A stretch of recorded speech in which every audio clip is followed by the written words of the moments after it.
Unfiltered Western Conference Playoff Preview Edition. I'm your host, Blain Pudvey, and I'm joined now by my co-host, Matt Smith. Good evening. It is so nice to have you back, Matt. We have missed you so much over here. It's been, I don't know how long since we've last spoken. It's been a little while. It's been Yeah. a little while. We gotta do, as one of the guys says at work, everything for the elephant. And that's a homage to our squadron mascot, which is an elephant.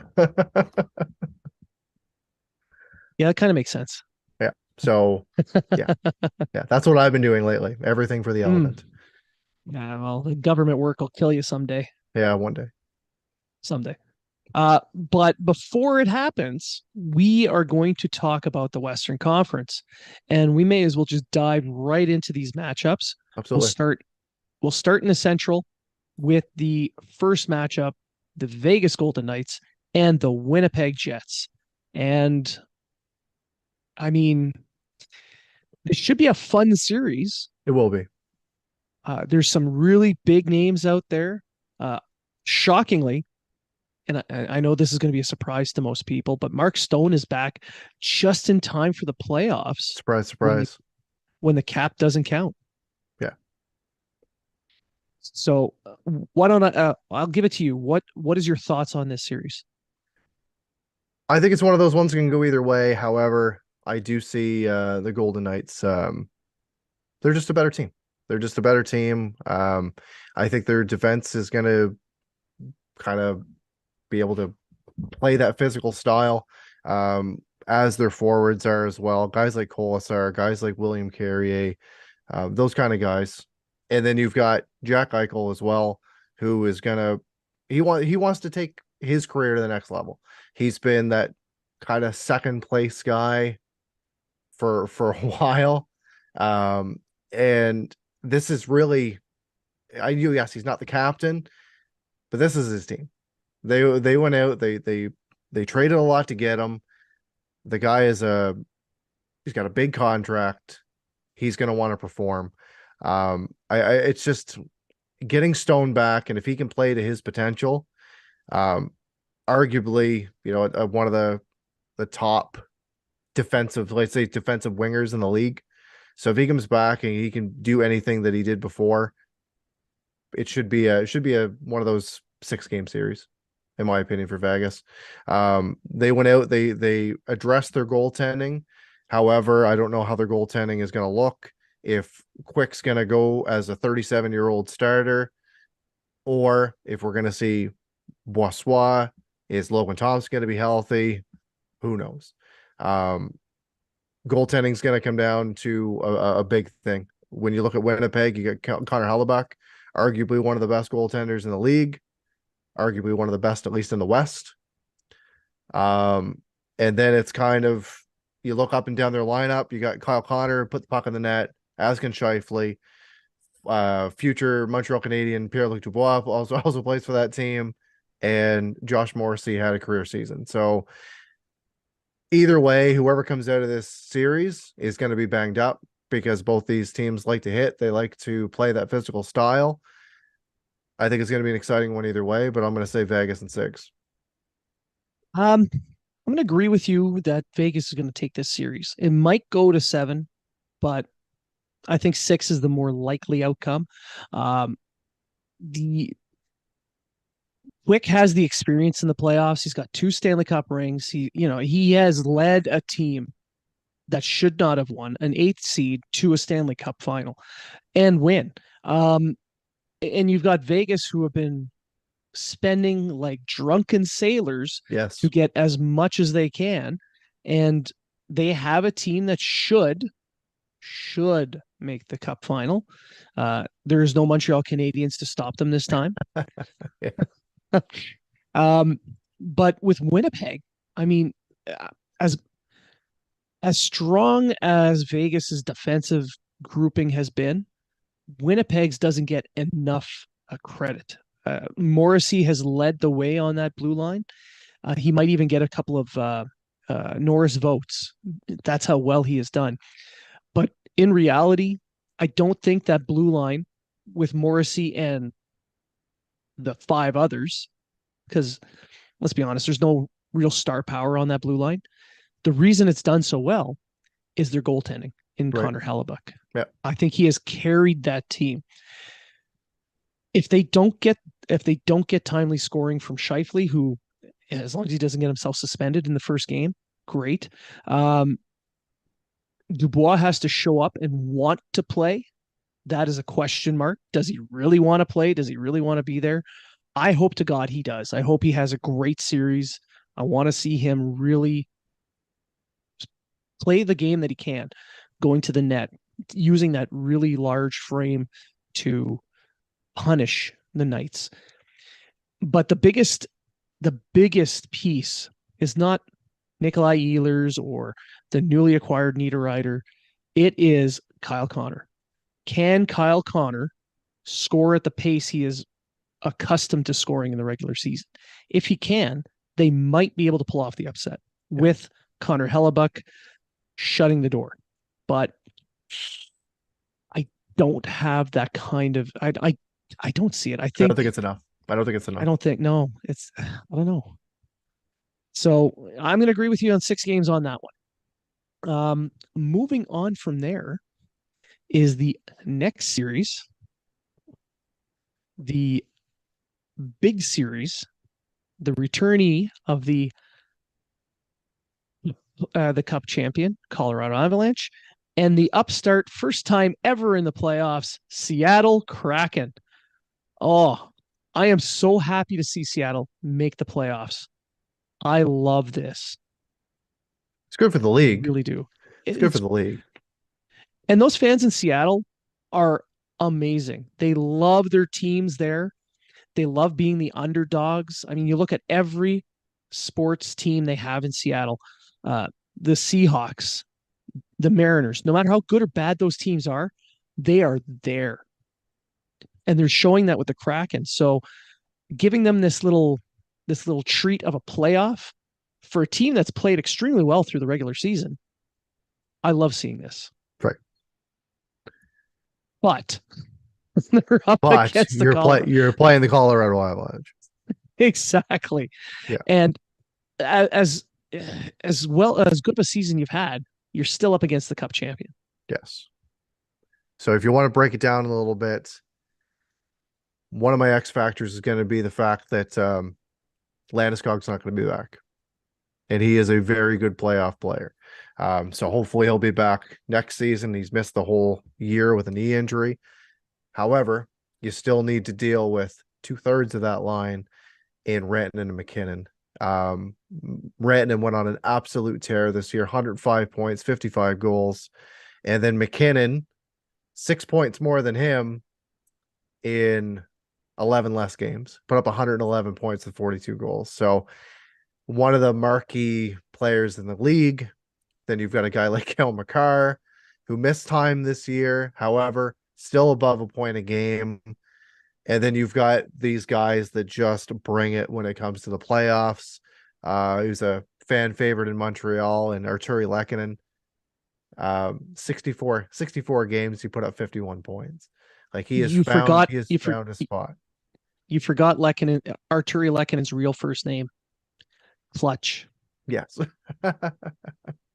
But then you look up and down the lineup and you've got just other guys that they're there, but people don't talk about them. Guys like JT Compher, guys like Devin Taves, guys like Valerie Nichushkin, those kind of players. These are the guys that in the moment, these guys are in the background, but they're putting up the points. They're making the plays and they're pushing this team to the next level. I don't think Seattle's going to fare too well. Let's just say that. And I'm going to make a 5-game series for the Avalanche. Yeah. I think it might go 6. You forgot one. Did you mention Lars Eller, who's just arrived in Colorado? I did not. That makes a difference in the matchups. Lars Eller is a very good third line center who can match up well defensively. You put him with Arturi Lehkonen, and you have yourself a shutdown pairing who can also score. Right. That is a huge factor.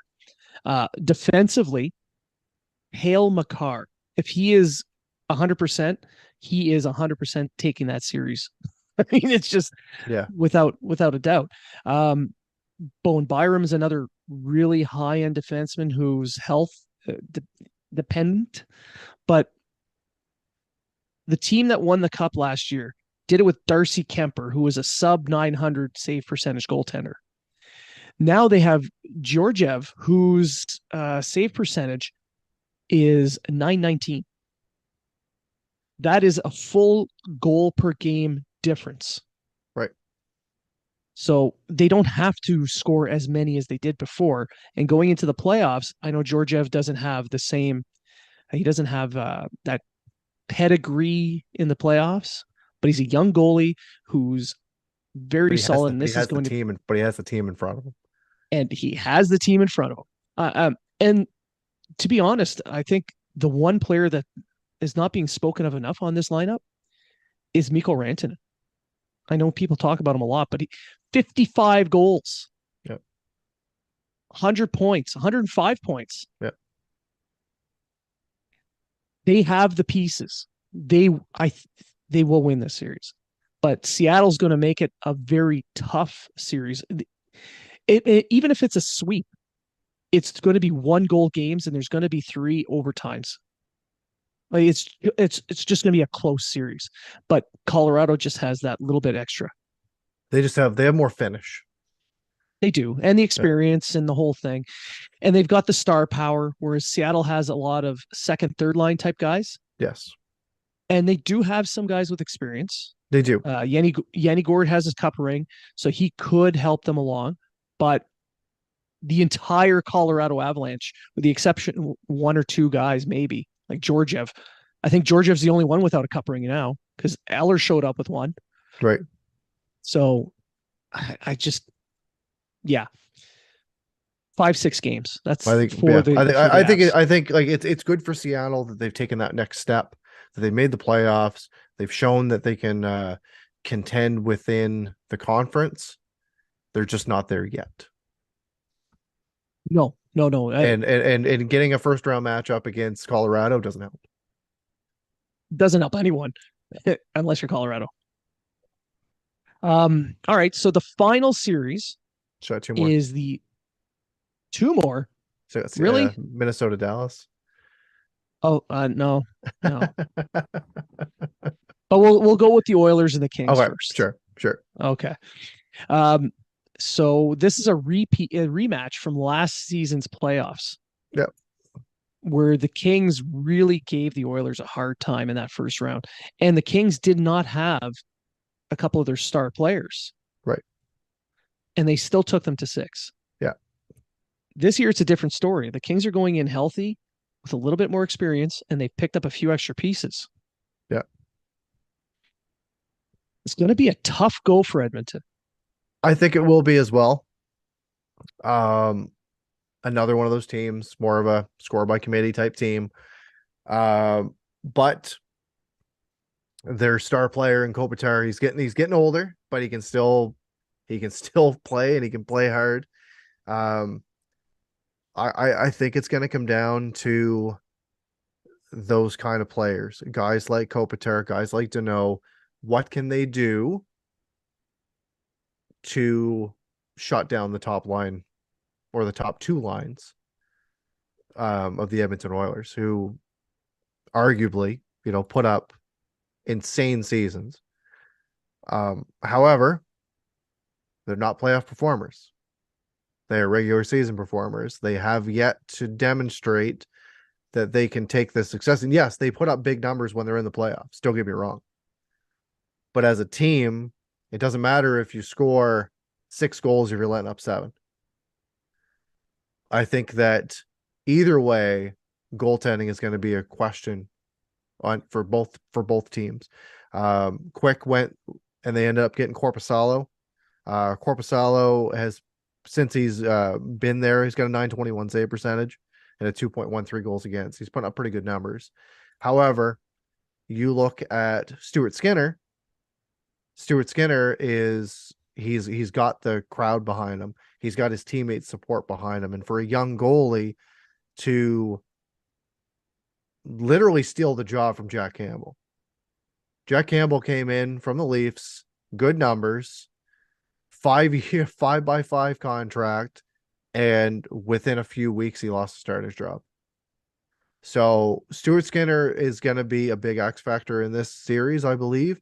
If he doesn't play the way that he's shown that he can play, and McDavid can't do it on his own. He can't. Not in the playoffs. Maybe in the first round. Maybe the first round for a little bit, but it's not going to be sustainable, in my opinion. I a lot of people have Edmonton going to the Cup final. Some people have them winning. This is going to be a tough series, and this is going to be. I'm going to say I'm going to go with LA. I it kind of pains Well, me to say it. I think it's going to it pains me to say it, but I just think that I just think LA is going to find a way. They're gonna be that upset. I think it's gonna be the biggest upset out of the West. So I'm go gonna with say, LA. yeah. So I'm going with LA in 6. Fair. Um, I can see why you would want to go with LA. I mean, I'm a huge Drew Doughty fan. He's my favorite player, honest to God, favorite player. And then you've got Kopitar, Byfield's on his line, excellent young player. Dano can match up, play the shutdown role in the playoffs, no question, taking a lot of weight off of Kopitar. Their defense with Doughty, they have a very strong defense. You've got Dursey and Gavrikov. He's kind of under the radar. So they do have the pieces. They got a lot of guys who can score goals. They got Arvidsson there now. Um, I mean, they've got the team that can win. In Edmonton, I think that they've improved over last year as well. They have. Nugent Hopkins is on fire this year with over 100 points on a line with McDavid and Hyman. Those three, they're a top line Yep. anywhere you go. Yep. And Nugent Hopkins' resurgence is really the difference here because that opens up a lot of possibilities for them because now Draisaitl does not have to be matched up with McDavid, Yep. splitting up the dynamic duo. Then you have Evander Kane, who is reborn in Edmonton. He's still a douchebag, but Oh yeah. he's playing much better hockey. Yeah. Um, him But and Draisaitl together, that's some heavyweight power coming yeah. at you. But this is also another team. They're a fast team, so they draw a lot of penalties. But Yes. again, it's the playoffs. You're not going to get as many opportunities. No. And their weapon on the power play, Leon Draisaitl, fantastic player. Big fan of his. Out of the 52 goals he scored this year, 32 were on the power play. Yeah. Yeah. This is going to be their offense is not going to be what carries them through. And looking at their defense, you think, they're kind of soft. They don't have the experience. Nurse doesn't have the offensive, like Nurse doesn't have a lot of offense, but he's a strong physical player. Yeah. He has some defensive lapses, but the pickup of Matthias Ekholm at the That's been deadline, big. That's been big. And he has played huge. up to like Nashville was trying to get rid of him and their fans were trying to get rid of him. And Why? all of a sudden he comes over and he's playing to his potential big time. And the guys that they picked up or the guys that they've called up have played well. Guys like Ekholm, Nick Bukestad has provided good fourth line coverage for them. And then even a call up in Vincent Darnay, who's a kind of a physical, lengthy, rangy defenseman. They're guys that are putting numbers up, and you've got some guys that are trying to take that next step. And it's going to be a major disappointment if you got a guy that put up 153 points this year, and they don't make it to at least the final. Yeah, well, don't they have three guys? Three that got guys at over 100 100. points. Three, oh Yeah, yeah, three guys over 100 yeah, points, but one at 153, one at 128. yeah, That's pretty insane. yeah. Especially in it's what been 30 some odd years since something like that's It's been a happened. while. It's been a while. Um, I want to, you know so what I want to cheer for Edmonton. It's just they're another one of yeah, those they're another one of those teams that yeah, they can get past the first round. Good on them. But they also fizzle out. it's their bottom six in their Right. forward group. I mean, defensively, their bottom six is good, but there's not a lot of offense there. They can play matchup with the other bottom sixes, but LA's bottom six has more offensive potential, and that's Yeah. going to be the key difference, I think, in this Yeah. series. Yeah. But I want to say Edmonton, I really do, but I'm going to side with you on the Kings, and I think it's going to be a 6 game series. Finishing up with Dallas and Yeah, Minnesota. I don't know, man. Dallas, This, the series was 2-0-2 for Dallas. yeah, but I mean, how can we say anything bad or go against friend of the show, GM of the Minnesota Wild? He's who's been on this show. Yeah, Um, so I don't know. Yeah, I mean, on paper, Dallas should be able to win this. they should. They've got another one of those players that doesn't get as much respect as he should in Jason Robertson. He had up 109 points this year, 40 goals, getting better and better every season. They've got their captain in Jamie Benn. They've got Joe Pavelski, who just doesn't seem to slow down, even though he's aging at a crazy rate at the age of 38, but still put up 77 points. You've got Miro Heiskanen, you've got Rupe Hintz, you've got Tyler Seguin, then you've got your young guys in a guy like Wyatt Johnson. You've got some solid veterans in Ryan Suter, guys that have been there. You've got Canadian superstar Evgeny Dadonov. Right, you've got it, and then you've got a young goalie in Jake Ottinger, who put up another good season, 919 save percentage, 5 shutouts, 2.37 goals against average. I think they're a deeper team than Minnesota. However, Minnesota Wild, another one of those score by committee teams, and they are physical as old hell. They've got guys like Connor Dewar, Marcus Foligno, Ryan Reeves, Jacob Middleton, Matt Dumba, Brandon Duhaime, those kind of guys, and they're going to make it very, very difficult to play against if you're the Dallas Stars. They've also got another very clutch player who doesn't get as much press as he should in Kirill Kaprizov. And they also have a very, very underrated goaltender in Philip Gustafson, who has come out of nowhere and put up phenomenal numbers and really has made Marc-Andre Fleury more of a backup. Like, yes, they've been doing a kind of a 1A, 1B this season. Fleury did get a few more starts than Gustafson, but you can't argue the numbers. Putting up a 931 save percentage, 3 shutouts, and a 2.10 goals against average.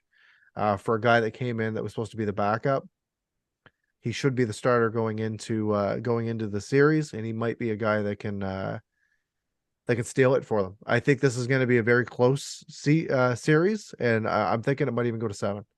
And I'll say Dallas will get through this one in 7 games. Um, I mean, honestly, Dallas really should win this series. They are the favorites. When you got Jamie Benn on the third line, Yeah, I think I you're doing mean, okay. they're doing pretty good. Um, and they've got a solid defense. I mean, my God, Miro Heiskanen, Esa Lindell, I think he's an underrated defenseman. But Jake Ottinger in net, I mean, one of the best young goalies in the league. It's hard to bet against them, especially with that top line with Robertson.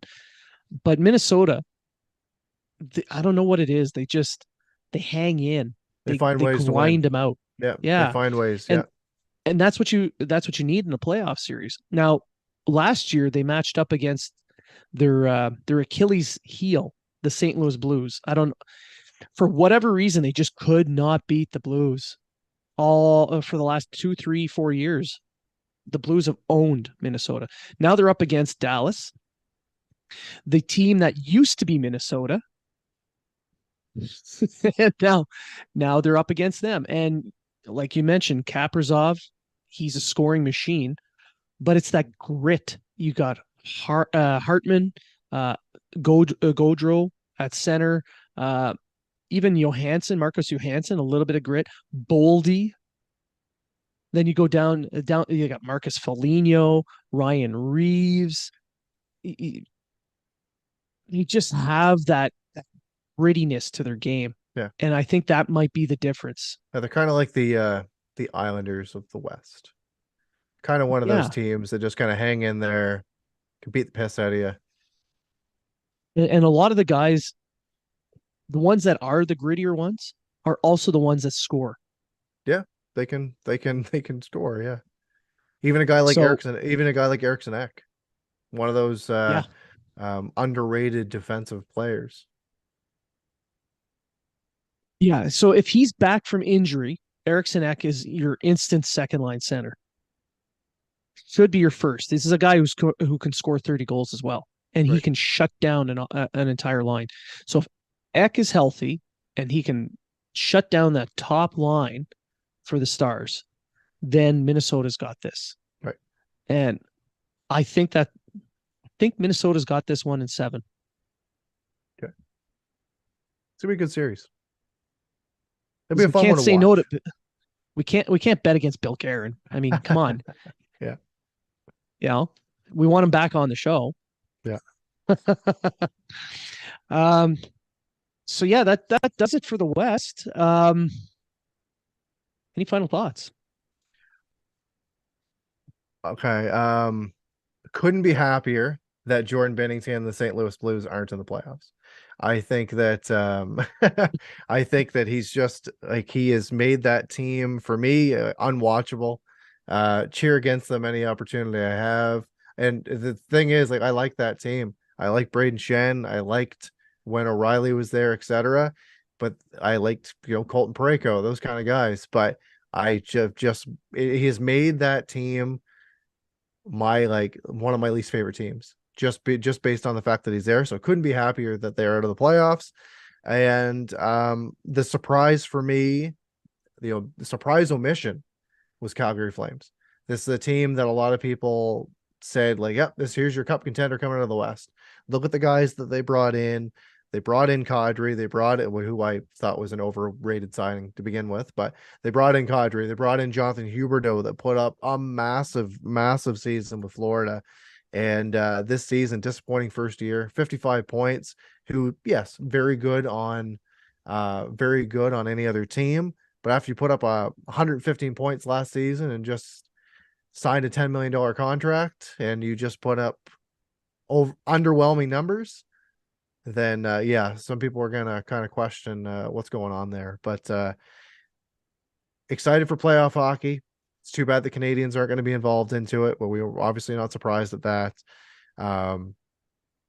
But yeah, it's gonna be exciting, and I'm looking forward to another show where we're going to talk about who's going to make it through these who's going to make well, a second round series. Yeah, that's going to be the next big push on this podcast. We still have a couple other shows coming. We're going to have our breakdown of the Canadian season. We'll break down and cry a little bit on that one. But because the Canadians are no longer in the playoff race or in the playoffs at all, and the fact that we were so busy, we're going to be knocking their show back to once a week. So if anything pops up through the week, that's really big news. Yeah, Maybe we'll get a second show out there. Yeah. The draft lottery's on the 8th of May.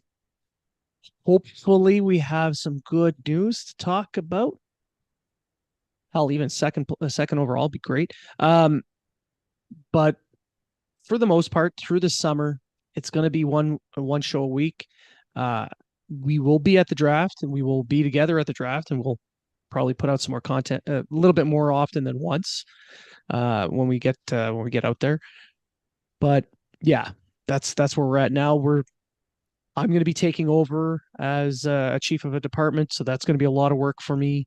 You've got your work going on. Treg's getting promoted and moving, so he's pretty busy too. So hopefully everything works out for the Canadians this summer. Absolutely. And a little bit of luck. And a little bit of luck. And for everyone who's still sticking with us and still listening, I want to thank you very, very much. I truly enjoy the interaction that we have on social media. I love the emails and the suggestions. Keep those coming. And remember, if you're talking about it,